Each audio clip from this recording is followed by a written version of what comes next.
Lights on.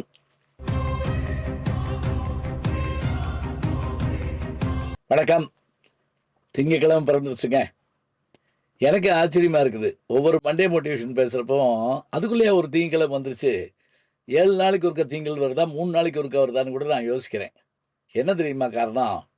இந்த 7 நாளைக்குரிய அந்த வேகத்தை நம்ம என்ன செய்கிறோம்னா, எப்போவும் உற்பத்தி பண்ணிக்கிட்டே இருக்க வேண்டியிருக்கு. ஓடிக்கிட்டே இருக்கணுங்க, கடிகாரம் மாதிரி.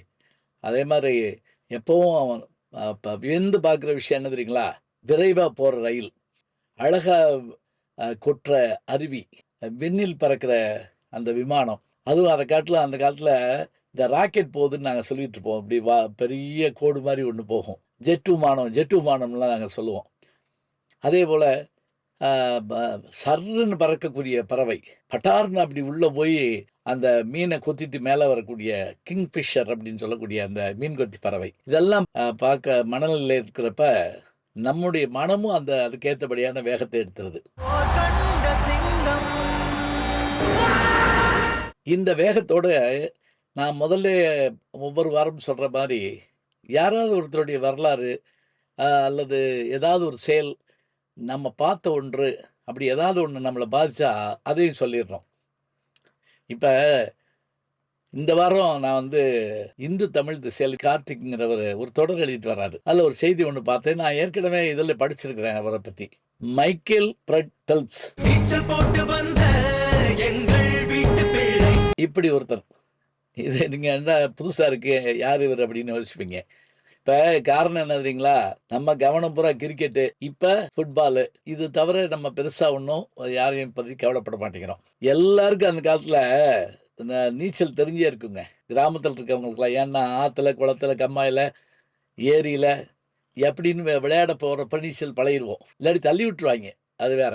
இப்போ நான் சொல்ல போகிற இந்த மைக்கேல் ஃபெல்ப்ஸ், இவர் அமெரிக்காவில் 1985 பால்டிமோர் அப்படிங்கிற இடத்துல பிறந்தார். இவருடைய தாயார் டெபி, அவங்க சிங்கிள் பேரண்ட். என்ன ஒரு கஷ்டம்னு கேட்டிங்கன்னா, எந்நேரம் துருதுருன்னு இருப்பார். அதாவது இவர் எப்போ என்ன செய்ய போகிறாருன்னு தெரியாது. இப்படி இருக்க பிள்ளைகளை பெற்றக்கூடிய பெற்றோர்களுக்கு ஒரு வாழ்த்து சொல்கிறேன் நான், ஞாபகம் வச்சுக்கோங்க. இவங்க பெரிய ஆளாக வருவாங்க. இப்போ விவேகானந்தர் செய்யாத அட்டுழியம் இல்லைம்பாங்க சின்ன பிள்ளைகள். அந்த அம்மா புவனேஸ்வரி சிவருமான்கிட்ட போய் கேட்பாங்களாம், ஐயோ நீயே எனக்கு மகனா படுறோம்னு கேட்டால் ஒரு பூதத்தை அனுப்பி வச்சிருக்கேன்னு சொல்லுவாங்களாம். அவர் எப்போ ரொம்ப சேட்டை பண்ணுறப்ப கொண்டு போய் உட்கார வச்சு தண்ணியில் ஊற்றிக்கிட்டே இருப்பாங்களாம் தலையில். அப்போ அந்த வேகம்ங்கிறது ஒன்றும் குறைபாடு இல்லைங்க. சரி, ரொம்ப அமைதியான பிள்ளைகள் சில, அது உடனே முட்டாள்னு ஒதுக்கிடக்கூடாதுங்க. ஐன்ஸ்டீனும் தாமஸ் ஆல்வா எடிசனும் சாதிச்சு காட்டினாங்க. விரைவு, வேகம், துருதுருப்பு எல்லாம் இருக்கணும். நிறைய குறைபாடுகள் அந்த அம்மாட்ட சொல்லப்பட்டப்ப டாக்டர்கிட்ட கூப்பிட்டு போனாங்க. அவங்க மனநல மருத்துவர். அவர் சொன்னார், இந்த பையன்கிட்ட நிறைய திறமை இருக்குது, சக்தி இருக்குது, ஆற்றல் இருக்குது, இதை ஒருமுகப்படுத்துங்க, டைவர்ட் பண்ணுங்க ஏதாவது செஞ்சு அப்படின்னு சொல்லி விட்டாங்க. பாருங்கள், வேறு மருந்தெல்லாம் கொடுக்கல, ஊசி போட்டெல்லாம் அனுப்பலை. அவங்க உடனே என்ன பண்ணாங்க, இந்த பையனை கொண்டு போய் நீச்சல் வீரனாக்கலான்னு சொல்லிட்டு நீச்சல் குளத்துக்கு கூப்பிட்டு போனாங்க. ஒரே ஓட்டம், தண்ணியை பார்த்து. தண்ணி பக்கமாக போக மாட்டேன்ட்டாவே. அப்புறம் அவங்க அம்மா என்ன செய்யறதுன்னு தெரில. அப்புறம் கொஞ்சம் கஞ்சி கதிரி அவன் தண்ணிக்குள்ளே இறக்கி நீச்சல் அடிக்க வச்சா. அப்போ அங்கேருந்து ஒரு கோச்சு, பாப் பவுமன் என்ற புகழ்பெற்ற கோச் அங்கே இருக்கார். அவர் தான் குழந்தைகள் பையங்களுக்கெல்லாம் நீச்சல் சொல்லி கொடுக்குறவர். இவனை பார்த்தாரு. இவன் துள்ளி குதிச்சு ஓடுறத பார்த்தியாமா, இவனை முதல்ல வீட்டுக்கு கூப்பிட்டு போங்கம்மா, மற்ற பையலுக்கு எடுத்துகிட்டு போவான் போட்டுருக்கு அப்படின்னாரு. அப்புறம் அந்த அம்மா திரும்பி கொஞ்சம் கொஞ்சமாக வீட்டில் பக்கத்தில் நீச்சல் அடிக்க வச்சு கடைசியாக இங்கே கொண்டு சேர்த்து விட்டு, எப்படியாவது இவனை கொண்டு வாங்கன்னு சரின்ட்டு நீச்சல் அடிக்க வச்சாங்க. அவன் முங்குறான், எந்திரிக்கிறான், தலகலா போகிறான், எல்லாம் பண்ணுறான். அப்போ தாங்க அந்த கோச் ஒரு விஷயத்தை கண்டுபிடிக்கிறார். பாப் பவுமன் என்ன கண்டுபிடிக்கிறாரு, இவன்கிட்ட ஒரு மின்னல் வேக ஆற்றல் இருக்குது. இதை நாம் இந்த நீச்சலில் இவனை சாதிக்க வச்சிட்டோம்னா போதும்னு சொல்லிட்டு முதல்ல அவனுடைய 14-15 வயசில் சிட்னி ஒலிம்பிக் பங்கேற்ற இளம் வீரருங்கிற பட்டத்தை பெறாரு. இவர் ஒன்றும் பரிசெல்லாம் பெறலை. இப்போ இவர் ஊருக்கு வர்றாருன்னொடனே இந்த அம்மா பெரிய பிரம்மாண்டமான பேண்டு வாத்தியமெல்லாம் வச்சு ஏற்பாடு பண்ணி வெடிக்கிட்டிலாம் விட்டு மகனை வரவேற்றது.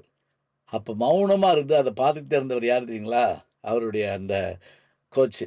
அவர் கூப்பிட்டு அந்த அம்மாட்ட சொன்னார், மாபெரும் தப்பு பண்ணுறீங்க, மாபெரும் தப்பு. அவன் இன்னும் சாதிக்க ஆரம்பிக்கலை. சாதிக்க ஆரம்பிக்கிறதுக்குள்ளே நீங்கள் பாராட்டிட்டீங்கன்னா ஆற்றல் குறைஞ்சி போகும், கவனம் சிதறி போகும். நீங்கள் பெரிய தப்பு பண்ணிட்டீங்க சொல்லிட்டு அவர் போயிட்டாரு. அந்த அம்மா அதை பற்றி கவலைப்படல, வாங்கின வழியில் விட்டுட்டுருவோம் அப்படின்னு விட்டுக்கிட்டு இருந்துச்சு. ஆனால் அந்த பையன் காதில் அது விழுந்துச்சுங்க. அந்த 15 வயசு பையங்காலத்தில் அவன் என்ன பண்ணான், இந்த நிகழ்ச்சியை உண்மையாக மாற்றணும்னு வெறி கொண்டு இரவு பகலாக நீச்சல் குளத்தில் இருந்தான். அப்படி இருந்த அவன் என்ன பண்ணான்னா, தொடர்ந்து 4 ஒலிம்பிக்கில், ஞாபகம் வச்சுக்கங்க, ஒரு ஒலிம்பிக்ங்கிறது 4 வருஷத்துக்கு ஒருக்க வர்றது. 4 ஒலிம்பிக்கில் அவன் தொடர்ந்து சாதனை பண்ணி 28 தங்கப்பதக்கங்களை அவன் வென்று காட்டினாங்க. அதுதான் பெரிய சாதனை. இன்னைக்கு வரைக்கும் அதை யாரும் மிஞ்சலைங்கிறாங்க.